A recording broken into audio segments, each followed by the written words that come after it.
College लाईफमध्ये खूप वेळा झालंय. कन्फ्यूज होण्यासाठीचा मुद्दा हा ऑप्शनच नाही. मी कमिटेडच नाही.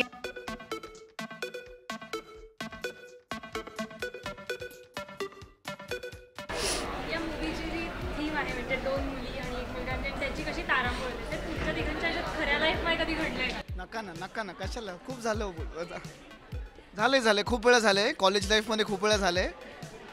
तारांबळ नेहमीच होत असते. कन्फ्युजन नेहमीच होत असतं. It's a part and parcel of life. Thank you. दोन मुलांमध्ये मी अडकली असं खूप कमी वेळा झालंय, कारण मी खूप कन्फ्यूज नाही आहे. मला माहिती आहे मला काय हवं आहे, पण जे हवं असतं ते मिळत नाही. सो असं होतं. पण आता मिळालं आहे मला. माझं लग्न झालं आहे. सो आता माझ्याकडे हा कन्फ्यूज होण्यासाठीचा मुद्दा हा ऑप्शनच नाही आहे. And I am happy. I am enjoying this confusion जे माझ्या आयुष्यात नाही आहे सध्या. मी खूप एन्जॉय करते. मी सिंगल आहे. मी कमिटेडच नाही आहे. त्यामुळे कन्फ्युजन ऑप्शन प्रॉब्लेम असं काहीच माझ्या आयुष्यात नसल्यामुळे मला या कुठल्याही परिस्थितीतनं जावं लागत नाही आहे.